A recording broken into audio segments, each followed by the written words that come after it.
Amén, gloria al Señor. Vemos la iglesia hoy sonriente, fortalecida, animada en el Señor. Amén. ¿Cuántos dicen amén? Bueno, gloria al Señor. Hoy Dios nos da el privilegio, la oportunidad de venir a su casa, de venir a este altar, a esta viña, a rendirle culto, a rendirle alabanza, a rendirle adoración. Pero una adoración y una alabanza que deben hacer de lo más profundo de nuestro corazón. ¿Cuántos vinieron con ese sentir? De alabarlo, de sentirlo, de que esta hora, este tiempo que pasamos, que es tan poco, porque imagínense, cada 8 días, 2 horitas acá, y tenemos que aprovecharlo al máximo, porque es el momento en el cual podemos entrar en la presencia, abrir nuestros oídos, disponer nuestro corazón para que esa palabra que trae cada domingo Dios a nuestro corazón fluya y permanezca y haga la obra para la cual ha sido ¿qué? Enviada. Bueno, mis hermanos, hoy Señor nos da el privilegio de predicar hoy domingo de Ramos, año 2026, y quiero iniciar hablando de un mundo donde la gente celebra a quienes tienen poder, a quienes tienen fama, riqueza, a los reyes de este mundo. Celebramos la posesión de un presidente, la posesión de un magistrado, de un alto gobernante en el mundo o religioso. Este mundo celebra de muchas maneras y nosotros hoy estamos acá, Domingo de Ramos, el Domingo de Ramos marca el inicio de la semana más importante de la historia de la redención. La semana más importante de la historia de la redención. ¿Por qué? Porque Jesús entra a Jerusalén no como un conquistador militar, no como un gobernante, alguien que viene con carruajes, vestido de oro, en mejores caballos, no. Entra en una actitud muy diferente a lo que el pueblo judío lo esperaba. Y eso marca la historia de la humanidad en dos. Hay un antes y un después de Cristo. Para los judíos, pero también para nosotros. ¿Cuánto lo creen? Amén. Jesús entra como un rey, pero como un rey humilde. La multitud lo clama, lo proclama, lo adora. Dice la palabra de Dios que todos tienden ramas, multitudes vienen ahí, le dicen, Hosana, sálvanos. ¿Qué quiere decir Hosana? Sálvanos. Llora, ve ese momento histórico, que ese cumplimiento profético. Hoy también nosotros decimos, Señor, Hosana. ¿Cuántos dicen Hosana hoy día? ¿Verdad? Ayúdanos, sálvanos, susténtanos, decimos hoy. Pero, ¿será que en verdad lo decimos en serio? ¿Será que en verdad estamos proclamando lo que hay en nuestro corazón, el hambre y la sed de la palabra de Dios? Porque, hermanos, Jesús entra a Jerusalén después de hacer muchos milagros, pero hace 2000 años se da el cumplimiento profético de Zacarías 9:9, de Isaías también. 700, 800 años atrás, Isaías profetizó sobre ese momento. Y ahí se ve el cumplimiento profético de Dios. Pasó muchos años, pero vino el cumplimiento de Dios. ¿Cuántos saben que el Señor cumple sus promesas? Y hoy estamos celebrando un cumplimiento que hace 2000 años se celebró, pero que para nosotros es vigente y es hoy el cumplimiento. Todos los días estamos viendo ese cumplimiento profético de Dios en nuestras vidas, nuestros hogares, nuestras familias. Esta escena maravillosa de la entrada de Jesús a Jerusalén revela 3 verdades profundas sobre Cristo y sobre nuestros corazones, que hoy las vamos a mirar. 3 verdades maravillosas. Primero, Jesús entra, hermanos, a Jerusalén, pero también entra a nuestras vidas. Entra a nuestras vidas Jesús un día. Pero ¿cómo debemos de recibirlo? Por eso el mensaje de esta mañana se llama la entrada del rey que no que esperaban. ¿Por qué no lo esperaban de esa manera? Porque desde hacía cientos de años atrás esperaban el cumplimiento de una profecía, que viniera un Mesías, un Salvador. Y cuando llegó el momento del cumplimiento y fue anunciado, para muchos su corazón se entristeció, para muchos fue de tristeza, de desengaño, pesadumbre y frustración. Porque todos esperaban a un rey humano, a un rey que viniera a ayudarles a soltar las cargas, a liberarlos de la opresión en Roma.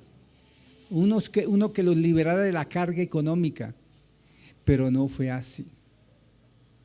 E igual que en ese momento muchos han recibido a Jesucristo en su corazón y también esperan esa misma manifestación, que cambie la situación económica, que el hogar se restaure, que venga la sanidad a sus cuerpos. Y a veces muchos quedan frustrados, porque ese no es el propósito, eso no es lo específico de Dios. El Señor vino y vendrá a cada corazón con un motivo muy diferente al que el hombre lo espera. Y así le sucedió a los judíos. Cuando vieron a Jesús sentado en un asno, en un animal de carga, manso, con solamente sus túnicas, dice la palabra de Dios, que fueron las que subieron sobre el asno, y venía Jesús. La gente, unos lloraban, otros quedaban abismados, y ese es el rey. Imposible. Qué frustración. Y para muchos, Cristo en su corazón ha sido una frustración. Pero ¿saben por qué? Porque no lo esperaban así. Hay muchos que esperaban que el evangelio fuera diferente en sus vidas, que al convertirse al Señor sus vidas cambiaran totalmente de la noche a la mañana, que su economía se cambiara, que su salud fuera ya, que su matrimonio se restaurara, y hasta hoy no han visto nada de ello. ¿Saben por qué? Porque a veces tenemos una mirada totalmente equivocada, una perspectiva equivocada de lo que es Dios. El Señor vino con un propósito. Dice la palabra de Dios que de tal manera amó Dios al mundo, que envió a su Hijo unigénito para que todo aquel que crea no se pierda, mas tenga vida eterna. O sea, la venida de nuestro Señor Jesucristo, el motivo principal fue la salvación de nuestra alma. Eso es lo principal. Y aquellos no entendieron, los discípulos no entendieron. Y hay muchos que no hemos entendido todavía el propósito de Cristo en nuestras vidas. Cristo mora en nosotros, pero no sabemos qué es lo que está haciendo el Señor en mi vida. Nosotros estamos esperando y clamamos todos los días por cosas, y el Señor está actuando en otras áreas que tal vez para nosotros es imposible conocer. ¿Por qué? Porque no hemos discernido ni entendido el propósito de Dios en nuestras vidas. El texto de Mateo 21:5 dice, porque este pasaje está, la entrada triunfal en Jerusalén están en 3 evangelios, en Mateo, Marcos y Lucas y Juan, están en los 4 evangelios. Vamos a mirar el de Mateo 21. En todas dice la entrada triunfal de Jesús en Jerusalén. El 5 dice, decida la hija de Sión, he aquí tu rey viene a ti, manso y sentado sobre una asna, sobre un pollino, hijo de animal de carga.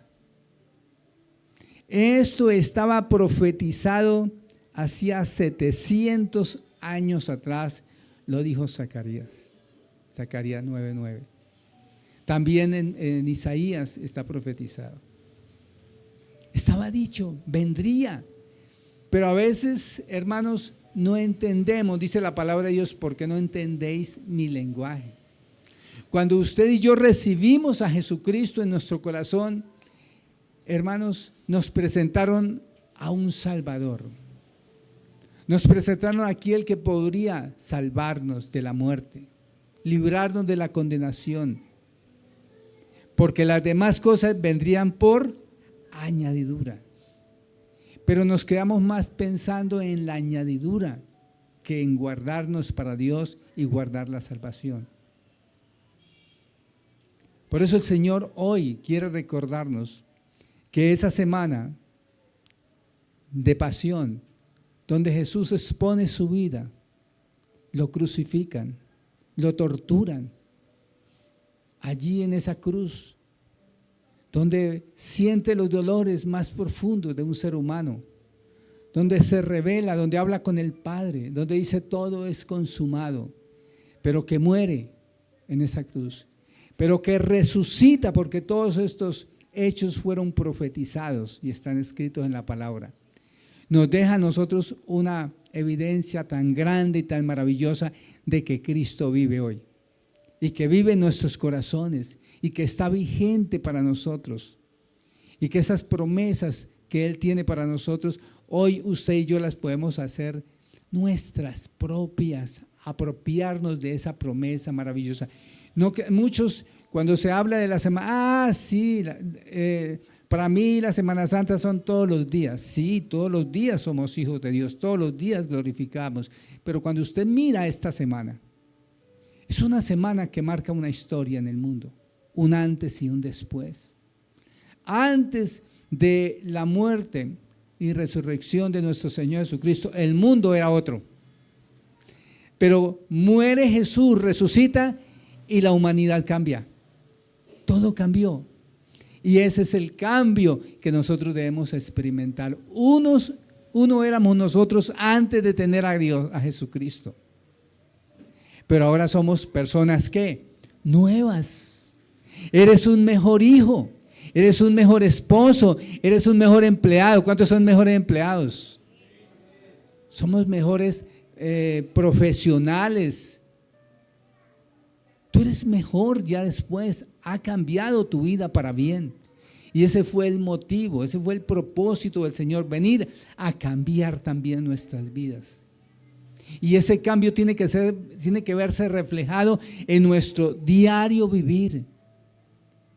Que cuando miremos la semana, hoy es sí, Domingo de Ramos, ya empieza la semana de pasión, pasó, pero ¿qué dejó eso en mi vida? ¿Qué marcó la muerte de Jesús en mi vida?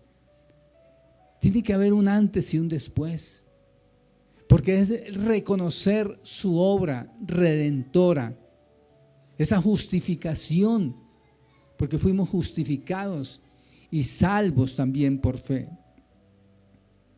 En Zacarías 9:9 dice: alégrate mucho, hija de Sión, da voces de júbilo, hija de Jerusalén.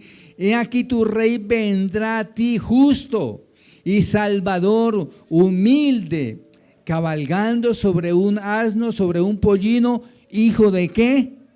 De asna. Mire cómo se une la profecía dicha por Zacarías con el cumplimiento profético en Mateo 21 y en los demás evangelios. ¿Usted no cree que esto es de Dios? Fueron casi 700, 800 años antes que se dijo esta palabra. Y está el cumplimiento exacto. ¿Por qué? Porque el Señor le permite al profeta ver por ese lente espiritual lo que iba a suceder en la vida de Jesús. Y eso fue escrito y tuvo que haberlo leído la gente de ese entonces. Pero las cargas, la opresión de los gobiernos romanos contra todo lo que había sucedido a ese pueblo, se le olvidó esa promesa.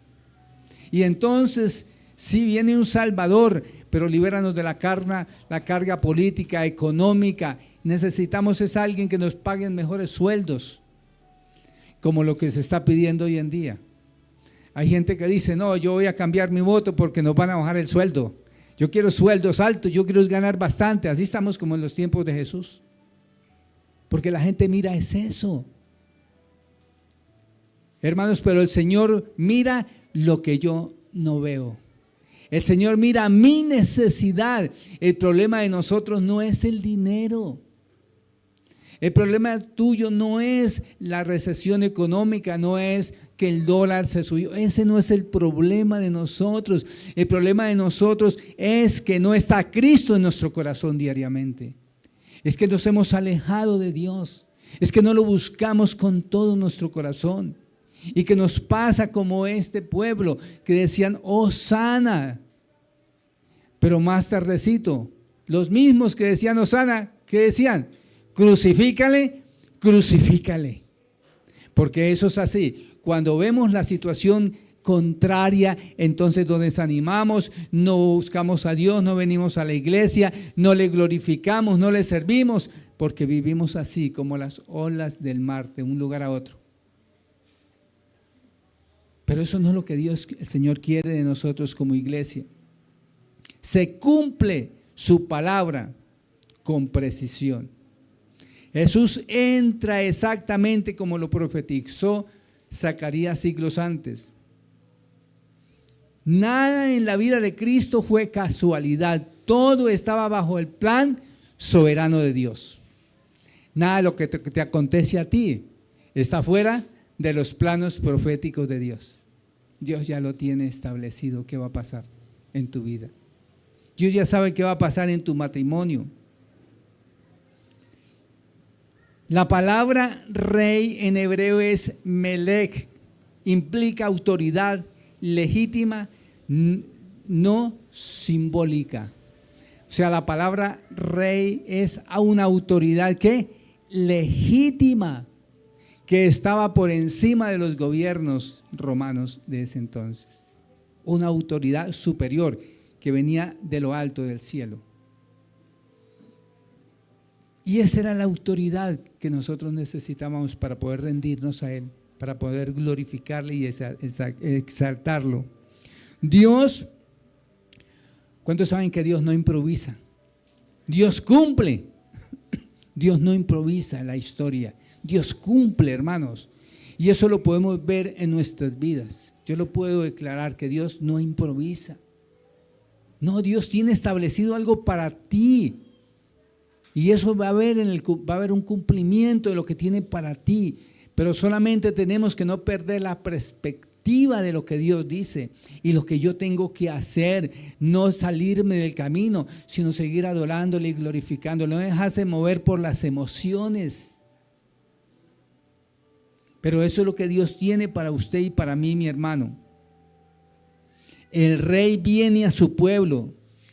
Dice la palabra, tu rey viene a ti. No es el hombre quien busca a Dios. Es Dios que se acerca primero a nosotros. Y Él se acercó a nosotros. ¿Cómo? ¿En qué condición nos encontrábamos? ¿Cómo se encontraba, hermanos, esa generación, esa cultura de entonces cuando Jesús vino? Depravada, muerta espiritualmente, alejada de la presencia de Dios. El Señor mismo lo declaró leyendo el corazón de cada uno. Les decía a ustedes, este pueblo de labios me honra, mas su corazón está ¿qué? Lejos de mí. Pero sin embargo el cumplimiento profético tenía que suceder. Hermanos, no importa tal vez lo buenos o malos que hayamos sido, pero cuando usted le cree a Dios, el cumplimiento viene a su vida. Y no es por lo que usted haga, ni lo porque usted se merezca, es por la misericordia de Dios. Es por la misericordia de Dios. Yo le decía a un pastor en esta semana, que a propósito tuvimos la reunión de pastores en este lugar, y alguien me decía, pastor, mi hogar es aquel, mi hogar es otro. Y entonces yo le decía, pastor, yo puedo testificar que Dios sí cumple su promesa, que Dios no se tarda. Y va a haber un cumplimiento profético, pero siempre y cuando usted y yo sigamos por el camino que Él nos ha trazado. Porque Él dice, yo soy el camino. El problema es que nos salimos del camino. El problema es que no atendemos a las recomendaciones, como dice la palabra de Dios en Proverbios 13 y 18. Dice que la desgracia y la ruina de muchos viene por no atender el consejo. No atendemos el consejo de Dios. Nos salimos de camino. Gloria al Señor. Gálatas 4:4 habla del cumplimiento del tiempo. Pero cuando vino el cumplimiento del tiempo, Dios envió a su Hijo, nacido de mujer y nacido bajo la ley. Cuando vino el cumplimiento ¿de qué? Del tiempo. ¿El tiempo de quién? De Dios. El tiempo de Dios. Cuando vino el cumplimiento del tiempo de Dios. Va a haber un tiempo en el cumplimiento de lo que Dios te ha hablado y lo que tiene para ti. Y cada día tenemos que estar expectantes, Señor, hoy puede ser. Este es el año. Y algo que Dios nos hablaba es que este año 2026 y venían cumplimientos proféticos para la iglesia. ¿Cuántos lo creen? Denle un aplauso al Señor, porque viene un cumplimiento profético para ti, para tu familia, para tu hogar. Viene un cumplimiento. Se cumple algo maravilloso aquí, según Gálatas, dice la palabra de Dios. Todo llega exacto en el reloj de Dios. El tiempo de Dios es perfecto, aunque no lo entendamos hoy. Aun cuando usted no lo entienda hoy, aun cuando usted diga, pero ¿cómo si esa puerta ya está cerrada? Si el médico me dijo que no, si el abogado me dijo que se había perdido todo, si no estudié, si no tengo un ahorro, si no tengo dinero en el banco, si no tengo aquello. Pero para Dios, dice la Biblia, que lo que es imposible para el hombre es posible. ¿Para quién? Para Dios. El Señor puede hacer salir agua, hermanos, allá en el desierto, formar un manantial de la noche a la mañana. De la noche a la mañana se van a abrir puertas que tú no siquiera te habías dado cuenta. Y van a venir puertas, hermanos, que tú dices, pero ¿dónde estaba esa puerta? ¿Cómo es eso? Mira, hermanos, a mí me conmovió algo de un hombre que conocí hace muy poco tiempo. Es un pastor. Es mayor que yo. Y tus hijos también son muy casados. Pero un día en una reunión, yo sentí el deseo de darle un abrazo a ese hombre, porque sabía que lo necesitaba. Y él lloraba y lloraba y lloraba y decía, pero yo no entendía por qué lloraba. Y me dijo, todo tiene su tiempo. Yo no lo distingo a usted. Pero eso que usted acaba de hacer conmigo marcó mi vida. Hermanos, a veces nosotros nos sentimos inservibles. ¿Usted no le ha pasado eso? Dice, pero yo no sirvo, yo no sé predicar, yo no tengo aquello, yo no tengo otro. Hermanos, pero Dios te va a usar a ti para el cumplimiento profético de alguien, para alguien. Y va a cambiar la vida de esa persona. Y usted dice, pero yo me quedé. Desde ese momento, ese hombre me llama. Y me dice, gracias, pastor, porque usted se preocupó por mí. Yo tengo mucha gente conocida de iglesias grandes, pero yo no sabía que era usted el que me iba a motivar de esa manera. Yo dije, Dios mío, pero es que yo no lo hice con esa intención. Pero es así, hermanos, por eso usted tiene que disponer su corazón para los momentos que Dios tenga para usarlo.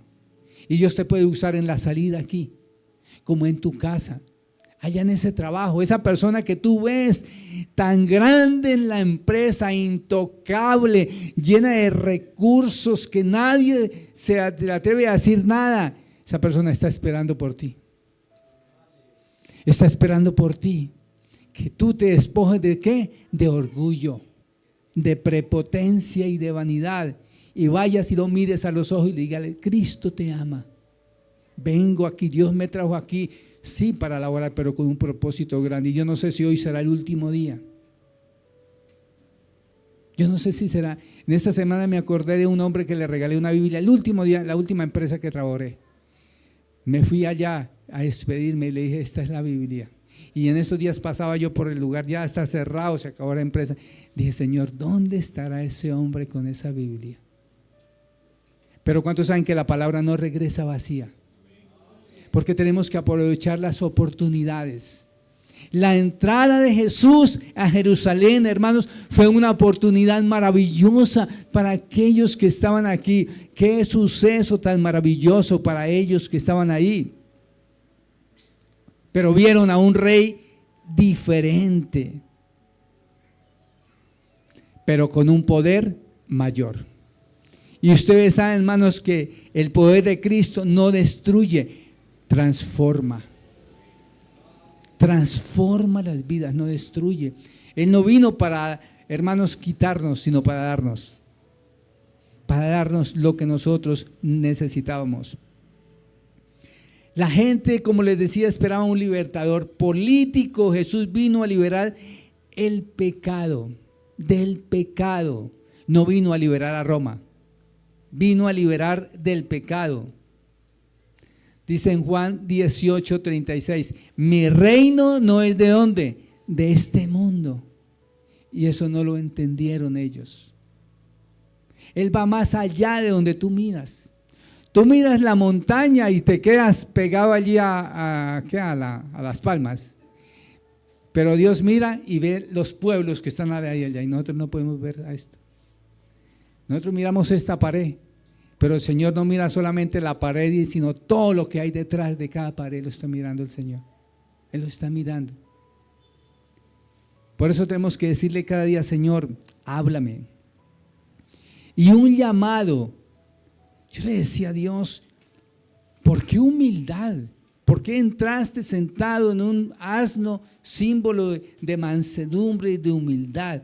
Porque el llamado más grande que Dios le estaba haciendo a la humanidad era que se humillara a Él. Que dejara ¿qué? El orgullo y la prepotencia y la vanidad. Ese orgullo religioso que había en ese entonces. El rey entra con sencillez a Jerusalén. No como lo esperaban ni como lo hacían los reyes de entonces. Porque los reyes de entonces se acostumbraban a entrar en caballos, corceles y vestidos de oro y de todo lo mejor que había entonces. Las mejores fiestas, el mejor oro. Y Jesús entra montado en un asno en sencillez. Porque el camino del reino, ¿saben cuál es el camino del reino? La humildad. Ese es el camino del reino, la humildad.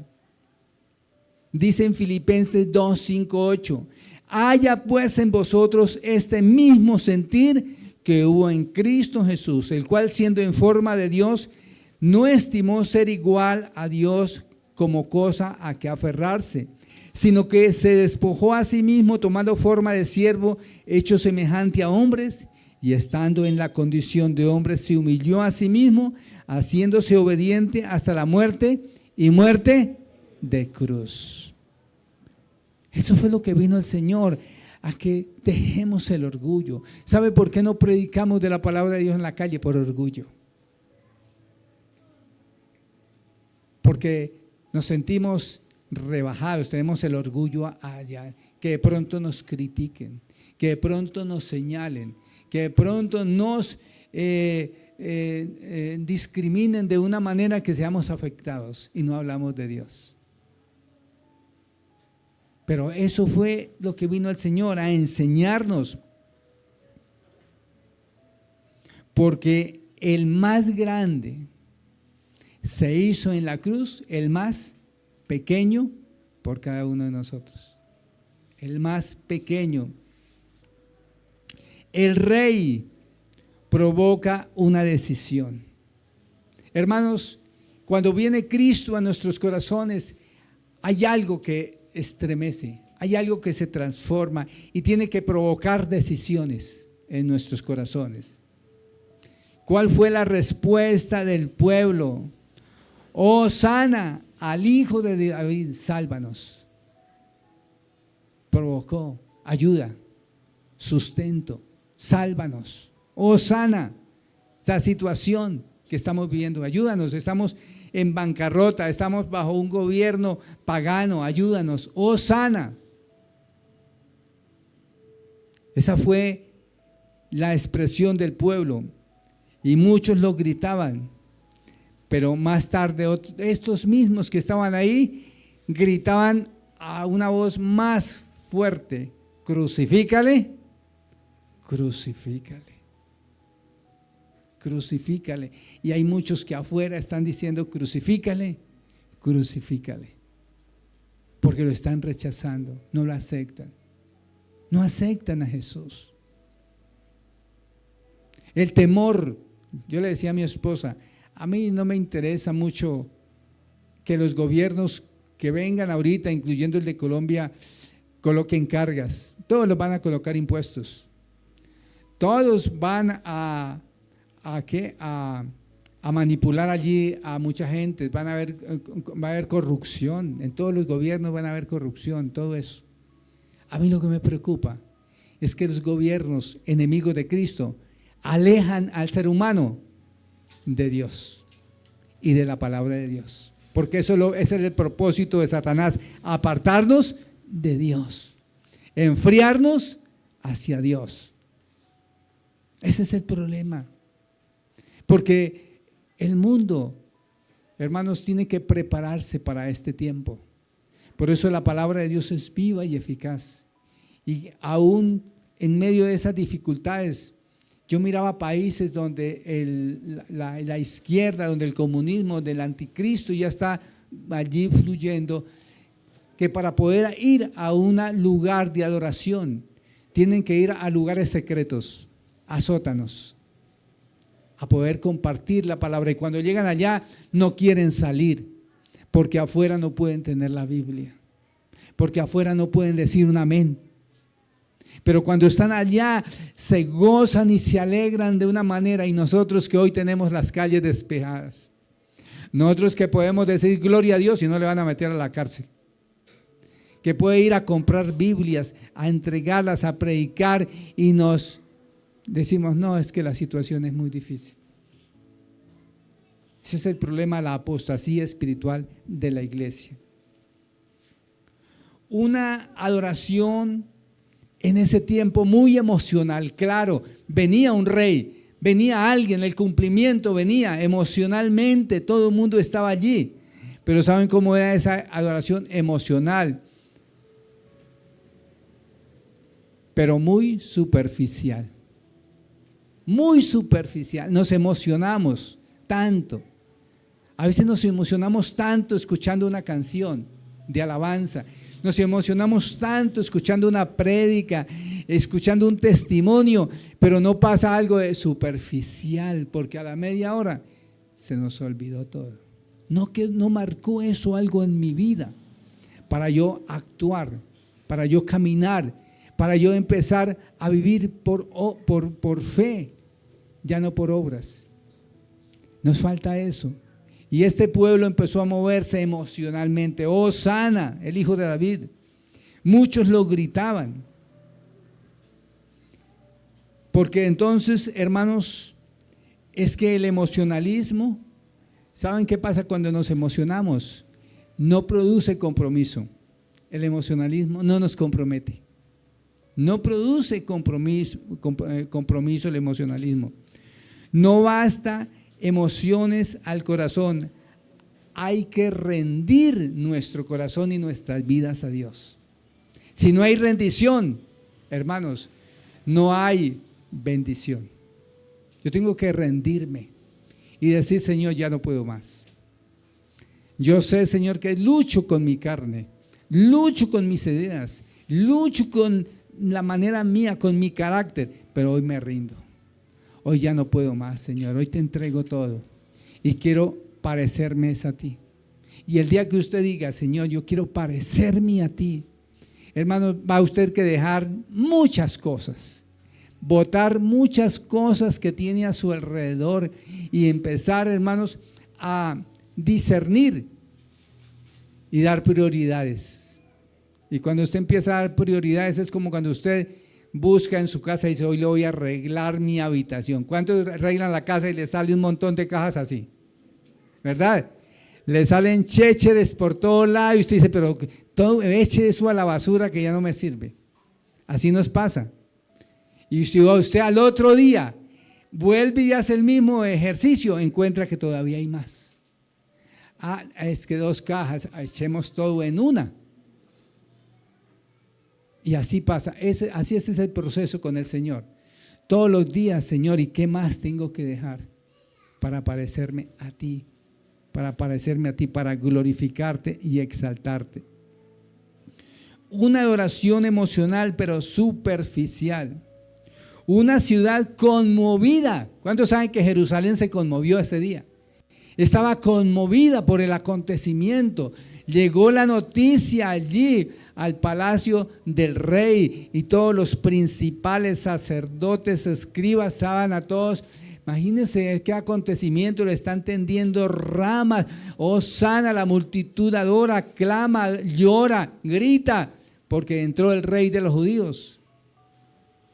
Todo el mundo estaba ahí, pero había una cosa: estaban muy conmovidos, pero todo el mundo confundido, porque no sabía pero como el rey, pero si el rey lo esperábamos en un caballo, un corcel y vestido de ropas reales, pero en un asna, estamos confundidos. ¿Será ese o no será ese? A veces nos confundimos. ¿Será que yo sí estoy en el evangelio correcto? ¿Será que yo sí estoy en la verdadera doctrina? ¿Será que sí yo di el paso correcto? Porque yo pensaba que al llegar a Jesús mi vida iba a cambiar esto, aquello y lo otro, y no ha pasado. Nos confundimos. Hoy mucha iglesia aún está confundida porque no sabe para dónde va, no sabe cuál es el compromiso con Dios, no sabe cuál es el propósito de Dios en él. Se olvidan de las promesas que Dios les ha dado, no buscan el cumplimiento de esas promesas. Toda la ciudad se conmovió, sabían que algo pasaba, pero no entendían que Jesús era el rey. No sabían realmente quién era Jesús. Estamos confundidos, no sabemos. Ni los mismos discípulos. Más adelante dice que Jesús les dijo: estas cosas las van a entender ¿cuándo? Más adelante. Más adelante las iban a entender. Y hoy nosotros tenemos el privilegio de que han pasado más de 2000 años para entenderlas. Usted sabe que Dios le ha dado a usted oportunidad 2000 años de que entienda la palabra. El que tiene 80, Dios le ha dado a usted 80 años para que entienda a Dios. Si no lo entendió en 80 años, usted no va a llegar al cielo: Señor, me faltaron 20 para entenderte. Me faltaron 15. Tremendo, porque todos los días el Señor no habla. Pero ¿sabe qué el Señor dice? ¿Por qué no entendéis mi lenguaje? No entendemos el lenguaje de Dios. Entonces señalamos, sabían que algo pasaba, pero no entendían. Dice en Mateo 16:15, ¿quién dicen que soy yo? ¿Y sabe qué decían? Unos: es Elías, que ha resucitado. Otros que es Abraham. Todos confundidos, no sabían quién era Jesús. Mucha información tenían ellos, pero ¿saben qué les faltaba? Mucha revelación. Usted y yo podemos tener mucha información de la palabra, pero nos falta ¿qué? Revelación del Espíritu. Usted tiene que meterse en la intimidad con el Señor para poder tener revelación. Señor, revélate a mí. Porque yo necesito, Señor, ¿quién soy yo para ti? Pero sobre todo, Señor, ¿quién es Cristo para mí? Pedro lo entendió. Señor, yo sé que tú eres ¿quién? El Hijo del Rey de Reyes. Que tú eres Dios. La pregunta que el Señor nos hace: ¿quién es Jesús para ti en tu vida? ¿Quién es el que entró en tu vida? ¿Quién es el que te llamó? ¿Quién es el que te dio vida cuando estábamos muertos? ¿Sabes quién es Jesús? ¿A quién iremos si solo tú tienes ¿qué? Palabras de vida eterna. Eso suena loco para muchos en ese entonces. Por eso a Pedro lo señalaban. Pero si yo no tengo un concepto de quién es Jesús en mi vida, tengo que entender eso. ¿Quién es Jesús en mi vida? Muchos con mucha información pero poca revelación. No basta saber de Jesús, necesitamos ¿qué? Conocerlo. No basta saber, porque si a usted le pregunta, sí, Jesús, la Semana Santa, claro, el que murió, pero ¿lo conoces? ¿Lo conoces realmente? ¿Has tenido comunión íntima con Él? Una pregunta que es inevitable. ¿Quién es este? Dijeron ellos. ¿Quién es este? Le preguntaron, ahí dice en el contexto.